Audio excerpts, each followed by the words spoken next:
Bonjour les amis! Bonjour et bienvenue dans cet épisode spécial sur l'Union européenne que nous faisons en collaboration avec les autres chaînes européennes d'Easy Languages. Hola! Hoi hoi! Hallo! Hallo! Hola! Yassas!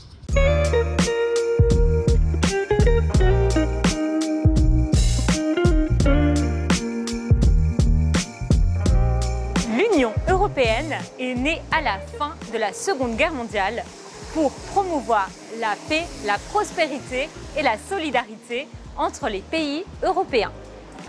La France était un des pays fondateurs. Elle a rejoint l'UE en 1957. Au fil des décennies, l'Union européenne s'est développée pour devenir une union politique et économique unique avec une monnaie commune, l'euro, que la France a adopté en 1999 et des institutions communes, comme le Parlement européen, dont le siège se situe à Strasbourg, dans l'est de la France. Le 9 juin prochain, les Français sont amenés à voter aux élections européennes pour décider de l'avenir de l'UE et de son action sur des sujets majeurs tels que l'énergie et le climat, la lutte contre la pauvreté ou encore la santé publique. Dans ce contexte, nous allons demander aux Français quelle place prend l'Europe dans leur vie. Est-ce que vous allez voter aux élections européennes? Oui, oui, bien sûr. Je trouve que c'est important. Moi non. Moi oui. Moi oui. Oui, bien sûr, je vais voter aux élections européennes le 9 juin. Il faut, c'est un devoir citoyen même. Absolument pas. Ça craint en vrai, c'est pas bien. Je sais qu'il faut, mais juste je suis pas renseigné. Donc je vais aller voter un peu au hasard pour ce que je pense être et je crois pas que ça a pas d'intérêt en vrai. Genre, je vois pas ce que je peux apporter. Oui, je vote toujours. Est-ce que vous diriez que vous vous sentez européenne? Ou plus précisément, est-ce que vous diriez que vous êtes plus française ou européenne? Je suis plus française qu'européenne. Voilà, mais je suis européenne bien sûr, mais je suis plus française, oui. Par rapport à un Américain, est-ce que vous vous sentez juste français ou vous avez cette identité européenne qui vous vient à l'esprit? Ah, compliqué. Moi, je suis idéaliste. J'espère trop un monde où il n'y a pas de frontières. Donc, je sais pas. Je me sens pas trop. Je me sens français. Je me sens français en vrai. Je me sens plus français qu'européen. Moi, oui, parce que je voyage beaucoup en Europe. Du coup, j'ai l'impression d'être européenne et de découvrir plein de choses différentes. Franchement, moi pas trop. Hein. Parce qu'il n'y a pas vraiment beaucoup de... On fait partie d'un truc, mais il n'y a pas vraiment de communication, de trucs en fait qui fait qu'on appartient à un truc global, quoi. Est-ce que vous savez quand est-ce que l'euro a été adopté? Bonne question. Je crois que l'euro, et en plus je crois que j'ai les premières pièces, c'est fin 99, début 2000.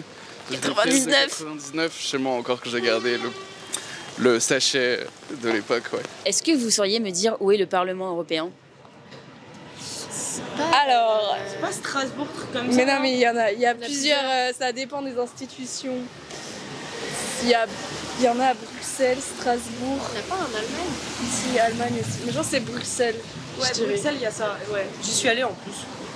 Ah, et c'est à Bruxelles du coup? Hein? Il y avait à Bruxelles, ouais. C'est où? C'est vrai qu'il y a plusieurs activités, c'est pas très clair, mais il y a une partie à Strasbourg, à Bruxelles et aussi au Luxembourg. Ah oui, Luxembourg, c'est ça. D'accord.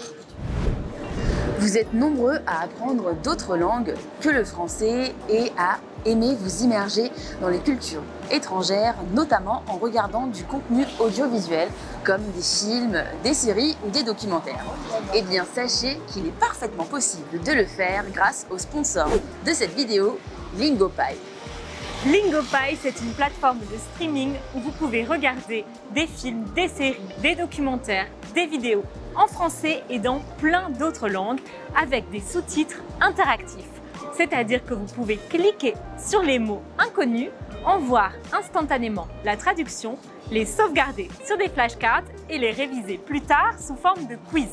En plus, si vous avez déjà un compte Netflix, vous pouvez l'associer à votre compte Lingopie et regarder vos séries Netflix avec les sous-titres Lingopie. En passant par notre lien lingopie.com/easyfrench, cela vous permettra de tester Lingopie gratuitement pendant 7 jours et si cela vous plaît, sachez qu'en passant par ce lien, vous bénéficierez d'une réduction de 55% sur l'abonnement annuel et jusqu'à 73% de réduction sur l'abonnement à vie. Profitez-en! Dans quelle mesure ça a changé quelque chose, le fait d'appartenir à l'Union européenne?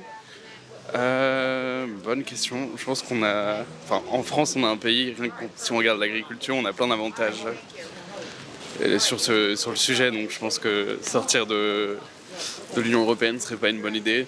Je vois avec ma sœur qui vit en Angleterre, ils ont une bonne période de galère. Donc voilà. C'est pratique pour voyager. Dans quel sens? Dans le sens espace Schengen. C'est quoi? L'espace Schengen, c'est la zone géographique où on peut circuler librement au travers des pays sans qu'il y ait de restrictions par rapport aux frontières. Quand les frontières ont été abolies, c'était quand même un soulagement. On n'avait plus besoin de faire la queue, plus besoin de montrer sa carte d'identité, etc. L'euro, ça a facilité beaucoup. Et puis la défense aussi, qu'on s'unisse pour la défense dans l'adversité contre ceux qui sont en train de montrer les gros bras là, vers l'Est. Voilà. Quels sont les désavantages? Qu'est-ce que l'Union européenne a eu comme conséquences négatives, à votre avis? Alors j'avoue que c'est pas forcément des questions que je me pose forcément tous les jours. Mais encore une fois, si on regarde du point de vue de l'agriculture, rien qu'on voit les producteurs de lait en France qui sont obligés d'avoir des quotas, ça c'est un peu des... Il y a quand même une bonne partie de gâchis alimentaire aussi qui découle de l'Union européenne. Je trouve que l'Europe c'est un peu flou.